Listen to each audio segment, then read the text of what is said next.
Guys, the Octane line is dead, and I hope you watched our video on that. If not, I will put the link in the description. First one, Octane is dead, and they did some LSA changes. What they're coming out with is 3 lines. They're gonna have a brush line, which is low end, subcompact brushless, mid-grade. It's also gonna be basically the same as what they have out now. Small tools, big battery.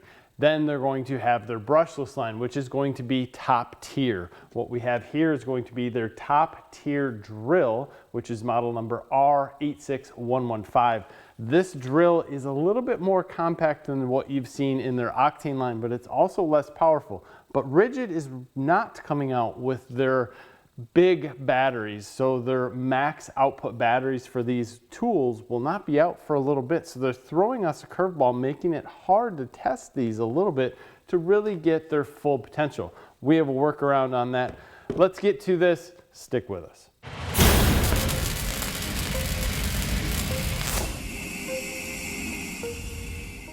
All right, guys, very quickly, this drill, model number R86115, is a 1/2 inch hammer drill. It looks and feels very similar. I've used this drill in the past, and I'm sure most of you have also. We're gonna get to that in a little bit. 2 speeds up top. You have your hammer mode, drill mode. Those two are very close with 22 positions of your clutch. This is a mechanical clutch.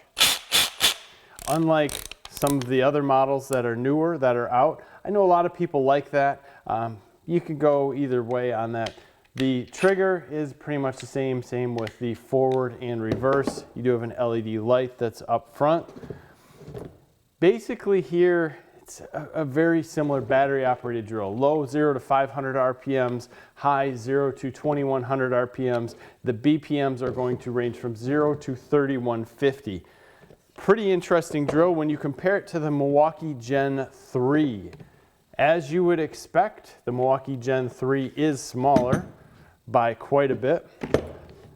I have a smaller battery on here, so that's probably why the height is different. If you can just picture in your mind a Milwaukee Gen 2 drill, I believe that had probably about 800 inch-pounds of torque. Maybe that's why this feels a little familiar. Now, I know it's all TTI, right? But I really do, when I pick this up, feel the Milwaukee Gen 2 drill sitting here. I have a couple interesting tests to go through. Let's start out with the chuck and take a look at that. One thing that got me off the bat is I kind of noticed this chuck wobbling a little bit, and this could be a one-off, but you can actually feel it in the drill. Watch the end here.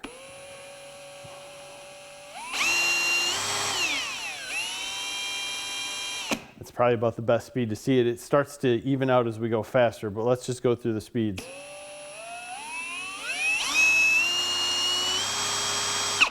So we have quite a bit of chuck wobble here, and you can actually see it in the chuck. Let me see if I can get that close enough to you. You can feel it in the tool also. Not uncommon these days. It is what it is. Let's get to some more tests. Because we're gonna work our way up, we're gonna put the auxiliary handle on this. And I am happy that they used a much larger auxiliary handle that's gonna come around the base of this tool and hang on to the tool. We've had some problems with some of the other models breaking off.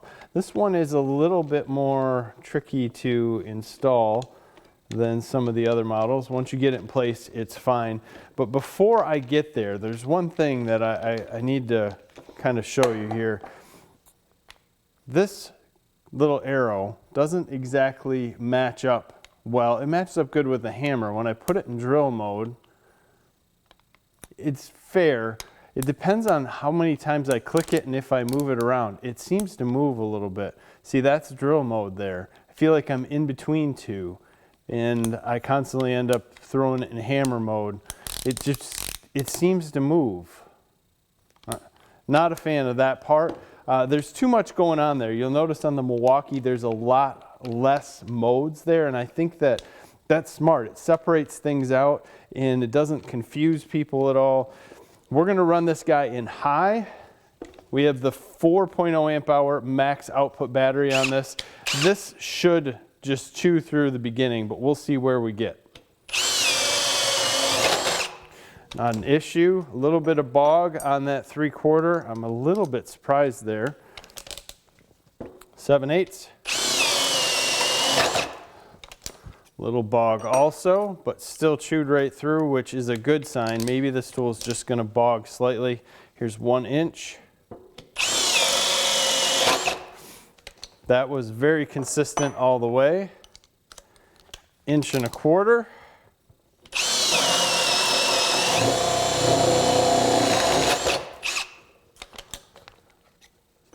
Zero issue. 1 3/8 inches.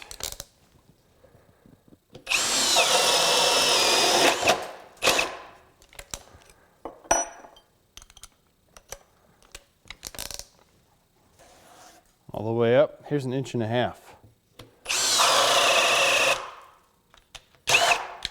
Try again.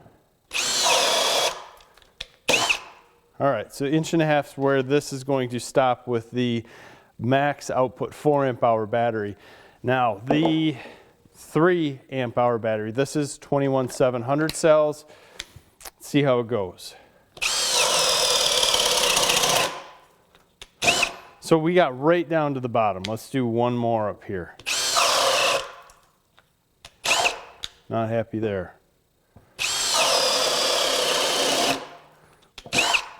Again, right down to the bottom. So we're getting fairly deeper with this 3 amp hour than we did the 4 amp hour. Not surprising. Here's the 6 amp hour. This is 18,650 cells. The 6 and the 8 that's coming out in the max output is going to be 21,700 cells. So it's going to be a difference, but let's just see what the 6 amp hour does. Right at the end of the hole, it's cutting out.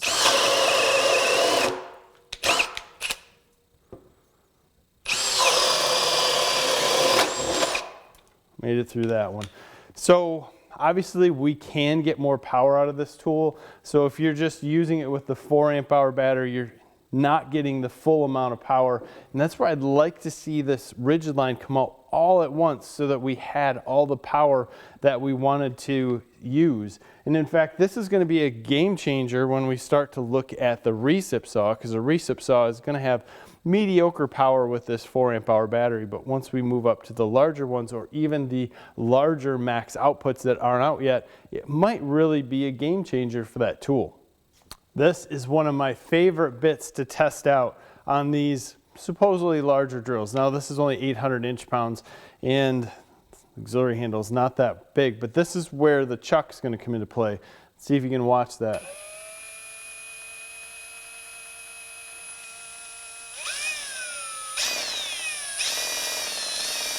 I mean, it's really shaking this. I'm assuming you can hear it. So we're going to drop down to speed 1. Still wobbling here, but let's see what happens.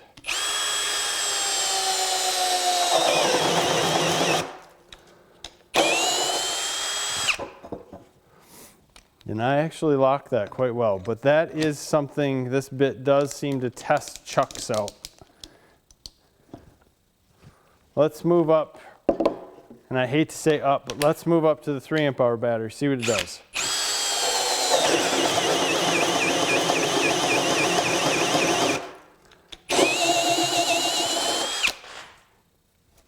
Better.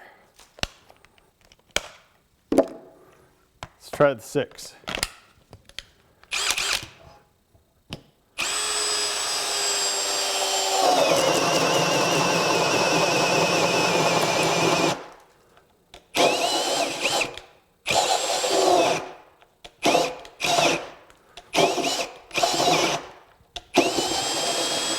I feel like I could get through this piece of wood, but it's hitting in different areas, and I think that part of the chuck wobble is going in here. Maybe with the larger max output batteries, we'd be okay. Let's try out some hammer drilling. We just have a standard 1/2 inch masonry bit in here. It's on hammer mode, level 2.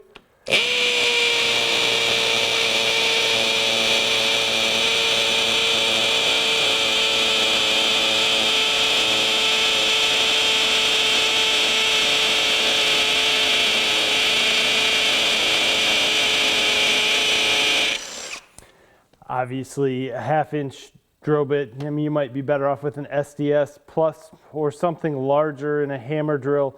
This worked absolutely fine. A little bit loud, but not too bad. Just as a quick side note, guys, this does use the Octane or now max output outside connections here. So we have 2 in the outside center and 2 on the outside. That's going to match up with the max output batteries. You can see them just outside here on the outside, along with 4 on the inside. We're not using the inside 2. Those are going to probably be for larger tools.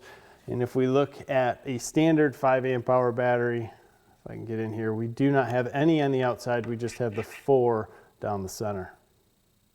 All right, so here's my take. I like the idea that Ridgid is going to simplify their line and try to give us more compact tools with more power.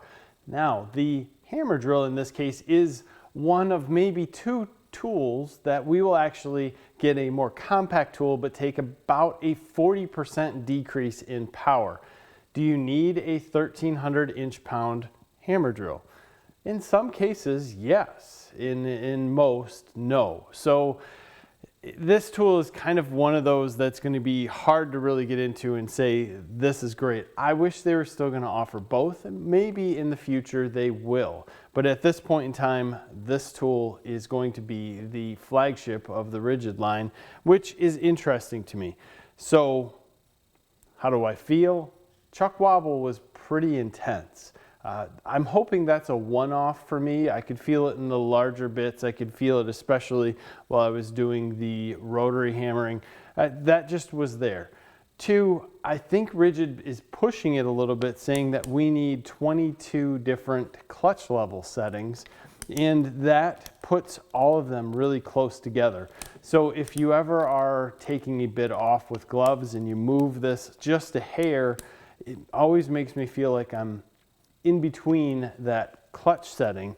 So I wish they would drop down to like the Milwaukee. I mean, we have 14 on the Milwaukee, and even then you can make an error, but you have the electric chuck on the Milwaukee, which I seem to like. If you haven't seen it, you just, that's it. It tells you it's out. Now, if you make a mistake and drop it down to level 14 in your drilling, you're gonna think that the tool cut out, but make sure you're on drill mode. So it's one of those things where I like the electric clutch. Not everybody does. Some people want to hear the mechanical clutch.